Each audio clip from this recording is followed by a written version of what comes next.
when we say that working here really is an honor and a dream job, for me, it's projects exactly like this that encapsulate that feeling. And these guns right here are L-60 World War II naval deck guns. These guns were mounted on the USS Cabot, which was a World War II escort carrier, and that carrier served in almost every major naval battle in the Pacific theater of World War II.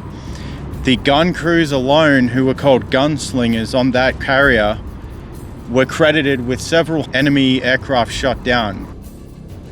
So these guns right here are going to become live and once again breathe fire into the sky. And to say that there was a time when these were on board a vessel during World War II fighting against the Japanese and engaging actively in combat, and to bring these back to life, for me, is words can't describe the excitement that I feel to work on this. But as you'll learn very soon, that excitement may be short-lived due to the state of these things, and we'll take you in for a closer look as part of our introductory episode to this project.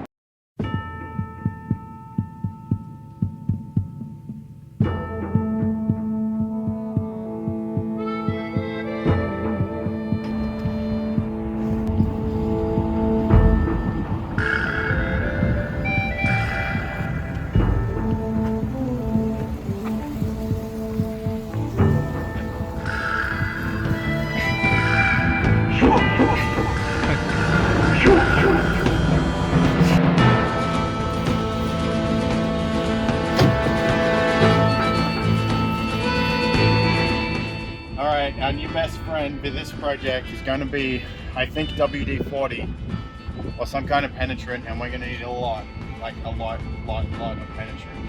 So, yeah. The story behind these is very in depth, and when this project is finished, we'll cover a full historic review of everything these have done. But as an overview, once again, the USS Cabot.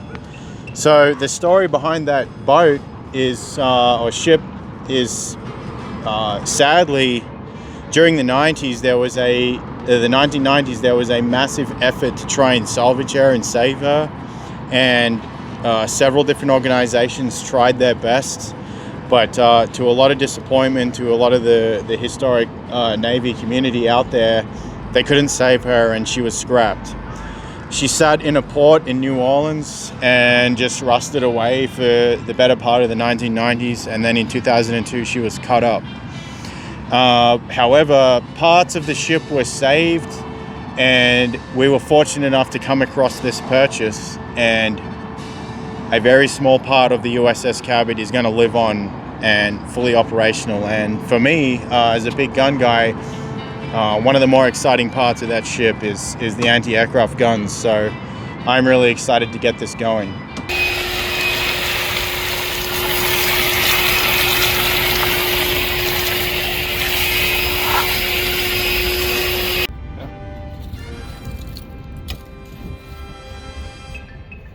Oh, shit. No, that's 5.56 link.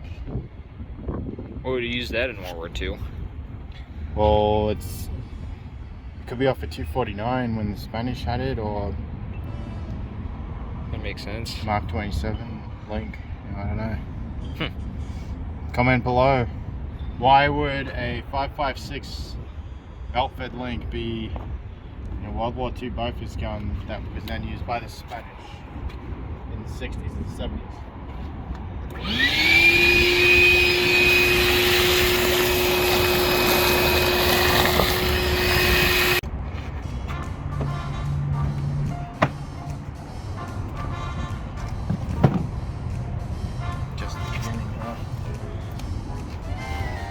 Not even a full vacuum.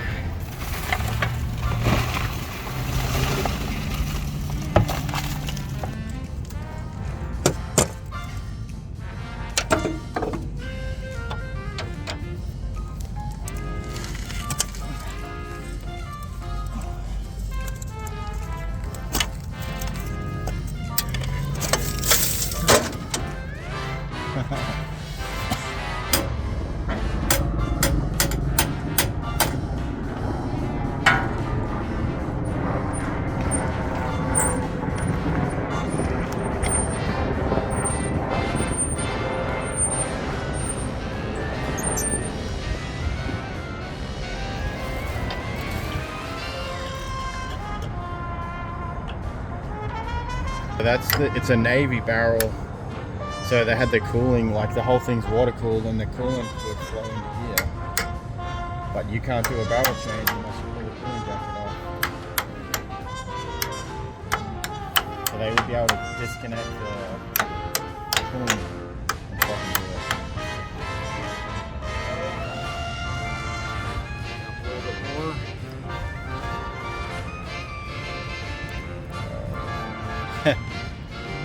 Yeah, we got like nests and stuff in there. Yeah, this one is definitely a little bit more seized.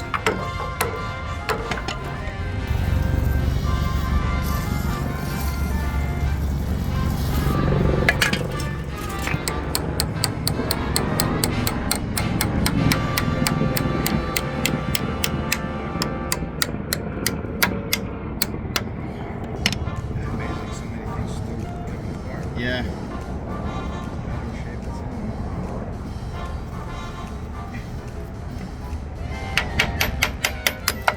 Oh.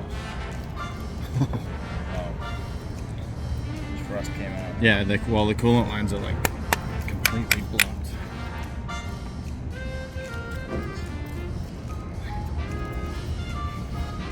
But there would have been a rubber seal around here because it's a high pressure water line.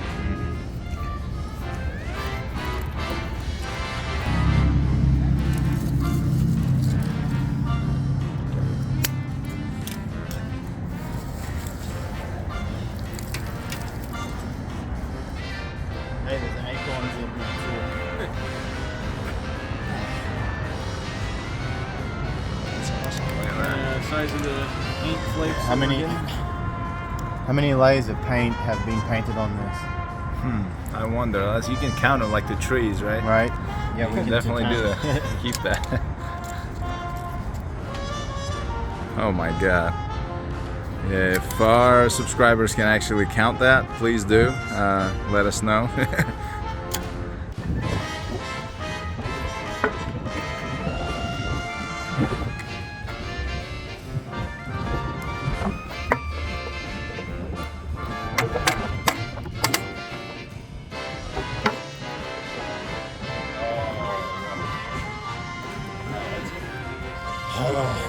Yeah.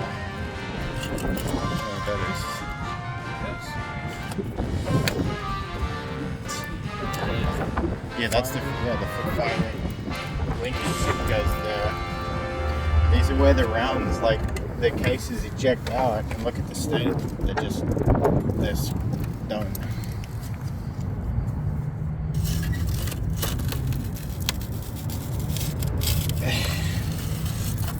So any metal that was thin enough just disappeared. Pretty much. Yeah. Look at that. Jesus. Wow, this is incredible. This is cool here. Film down here. This is where all the ship's power supply, all these lines here are all electrical from ship's main power. It's quite a wiring diagram.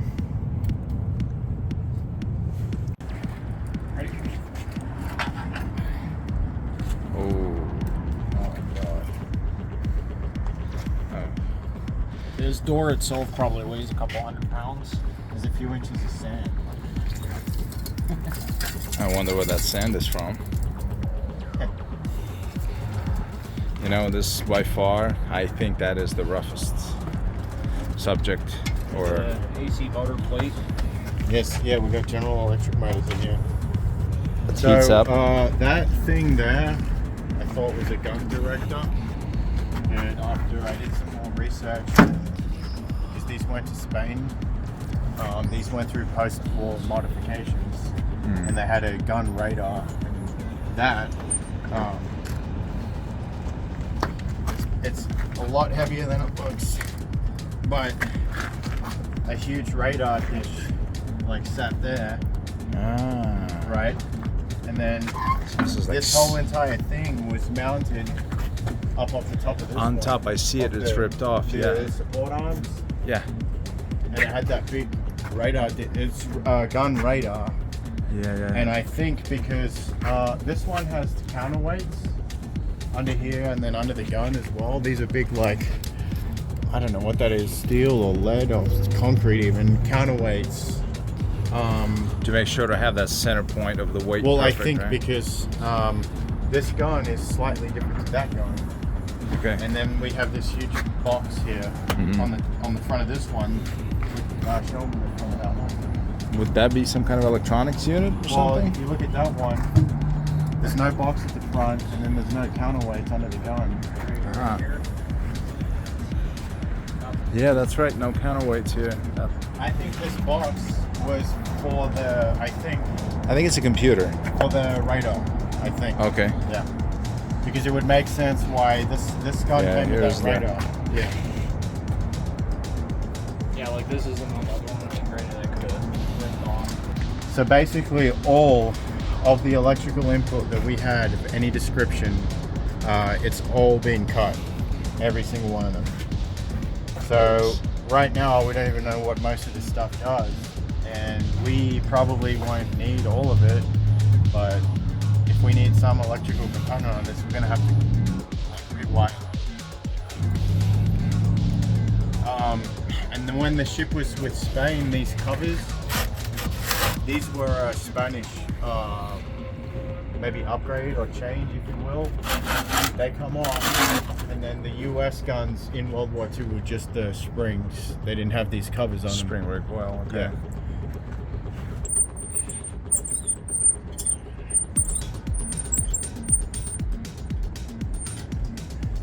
Yeah, these were full of coolant and water, and these were like the drain bungs to drain the coolant out of the barrels. And they don't pretty rusted through. And then you're supposed to be able to screw these off, but That's been. look at that one there. It looks as if a rust just turned into a melt of some kind. It just melted together. God, Yeah, there's gonna be a lot of fabrication work on this one. that's for sure.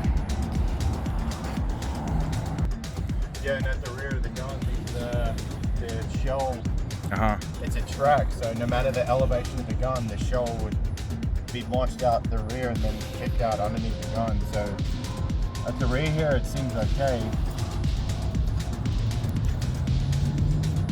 Yeah, so this is the floor of,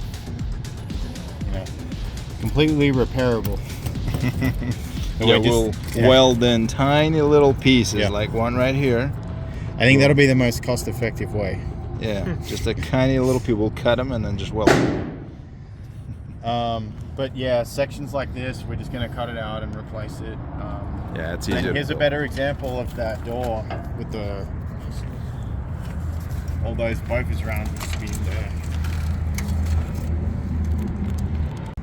USS Cabot.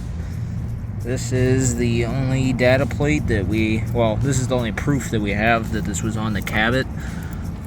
The other gun does not. But that is a piece of history.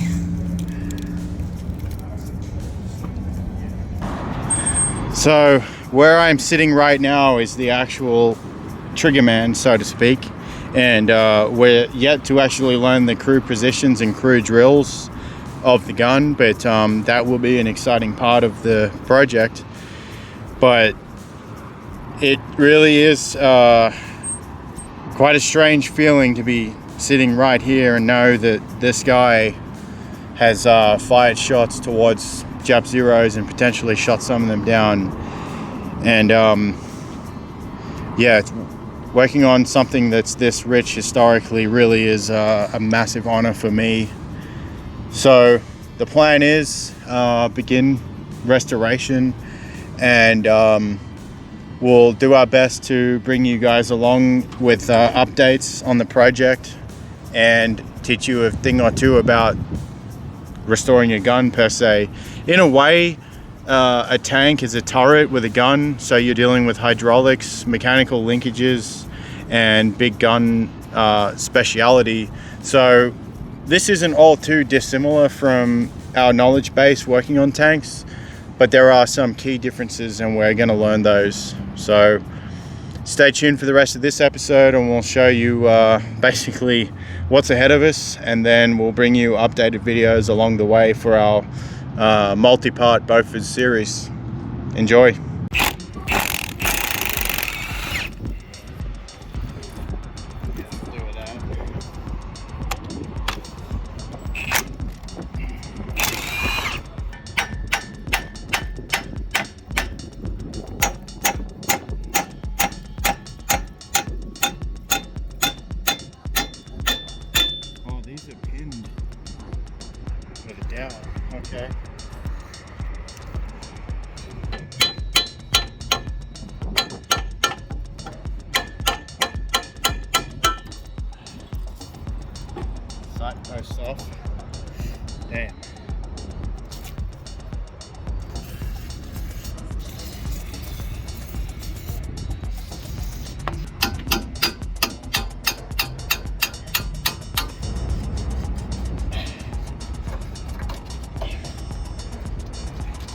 cut that. Keep going.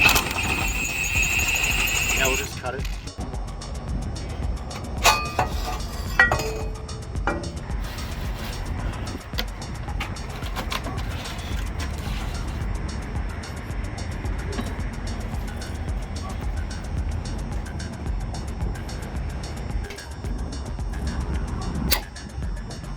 Snap-on, the best. So basically, we're going to begin by removing the barrels. We were fortunate enough to find two new Navy barrels. Again, the Navy barrel has the cooling jacket, the Army one does not. And then we've gone through and labeled the priority of what's the best to restore. So this is going to be our first mount. So this is mount number 1, and then mount number 2 will be this one. But this is gun 1, gun 2, and then gun 3 and gun 4. The gun 1 and gun 2 on the second mount actually look better than the guns on the first one. So we're going to restore these guns first, but they'll end up going onto this mount. So now we begin the hard task of trying to pull the barrels, and then we'll take the receivers out of the mount and put that in on the bench.